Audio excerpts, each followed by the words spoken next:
Muy bien. Tercer segmento del programa Vos y yo, Atenógenes. ¿Y quién más? Antonio. En Vos y yo, con Julio esta vez. Les puedo contar una anécdota rapidito cuando llegamos a Santa Lucía, en la miniferia de Santa Lucía. Resulta que llegó un momento en que nos confundían a los tres. Claro, después nos diferenciamos por algunas razones evidentes, ¿no?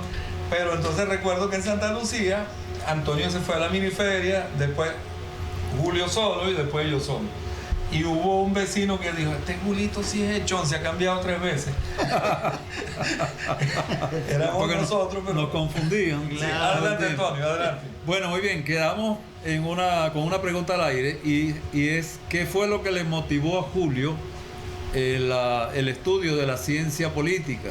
Sabemos el tema de teoría política, ciencia política. Hoy día la consultoría política es una disciplina en España, etcétera. Ya se está profesionalizando el tema de la consultoría política. Pero ¿qué fue lo que te llevó a eso? Bueno, realmente quien fue mi maestro en política fue el viejo Julio Urribarrino. Yo recuerdo que amén de Santa Teresa del Tuy, donde participé allí en Acción Democrática, al llegar aquí al Zulia, me presentó, yo recuerdo como el sol de hoy, como de estar viendo el sol, que no se escondió. Bueno, que llegamos a la puerta de Acción Democrática y él habló con Luis Vera Gómez y con Benigno Velázquez, y entonces me dejó allí. Pero él siempre estaba detrás y me aconsejaba, me recomendaba, de manera que fue uno de los, el motor o el dinamo que hizo que yo motorizara aquellas inquietudes políticas. Y entonces él me decía y sacaba las cuentas, por cierto, nombraba mucho al doctor Cristalino. El doctor Guillermo Cristalino se graduó de abogado ya a cierta edad. Sí. Y él me lo colocaba como ejemplo y me decía, Julio, fíjate Guillermo Cristalino, él se está graduando y tal. Y yo seguía con mis ilusiones y seguía con la política práctica de los 14, 15 años.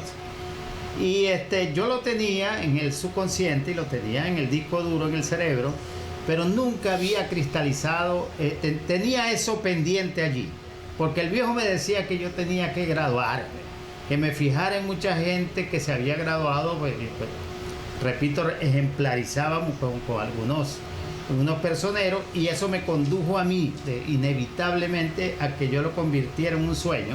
Y si soñamos y no ejecutamos esos sueños, definitivamente nosotros estamos perdidos. De hecho, la tesis yo se la dedico a él, se la dedico a mi madre, porque fueron los doctores, los que me enseñaron ese camino a querer el progreso y a encontrar en uno mismo esas condiciones que estaban casi que se perdían, porque yo hubo un momento que me metí a agricultor y a ganadero e hice una pausa, pero nunca, y a constructor, pero yo nunca dejé los estudios en la Universidad Rafael Urdaneta, y allí me graduó de politólogo, de manera que esa fue mi fuente de inspiración y el motor que le dio origen a este impulso que hoy en día pues estoy a punto de cristalizar en cuanto a lo que son los estudios, porque ya estoy próximo al doctorado de ciencia política en la Universidad del Zulia. Y había otra cosa,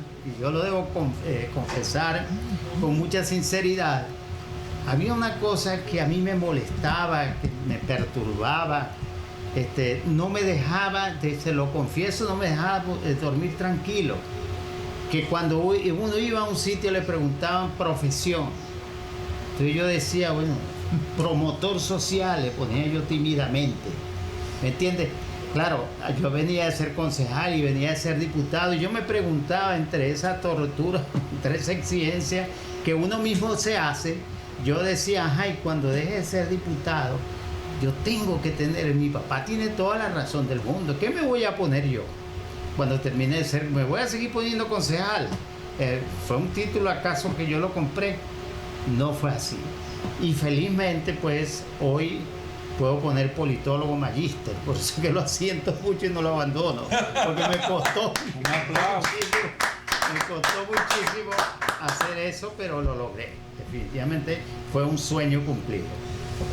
Voy a hacer una promoción que está en el guión, pero no la iba a hacer en este momento, pero aprovechando lo que está diciendo Julio. Tenemos un taller de desarrollo personal expansivo en La Estancia, Centro de Arte de La Estancia, todos los viernes a las 2 de la tarde, 2 a 5. La mayoría de las personas pasamos de 65, hay otros de 40, porque es especialmente dirigido a personas de más de 40, porque como lo he comentado acá, y porque se llama expansivo, porque con el tiempo tendemos a hacer esto, ¿no? Pero no solamente en el cuerpo, sino aquí. Entonces necesitamos tener una edad, que uno la llama la edad de oro, plena, y para eso es el taller, para acompañarnos en la construcción de un plan de vida. Y eso tiene que ver con lo que Julio está diciendo. Yo recuerdo que mi papá siempre le decía a él, y me decía a mí, a todos, Julio, pero es que si vos tenéis 30 años y sacáis la cuenta, me graduó a los 35, ay, no, eso es mucho. Cuando tengáis 35 vas a sacar la misma cuenta como me hubiera graduado a los 30. Pero si ahorita me empiezo y me gradúo a los 40, esto es mucho. A los 40 vas a estar en el mismo plan. Entonces no dejen la cosa para después, porque ya hay una cosa. ¿Qué edad tendrían ustedes si se olvidaran de la edad que tienen? Ahí les dejo eso.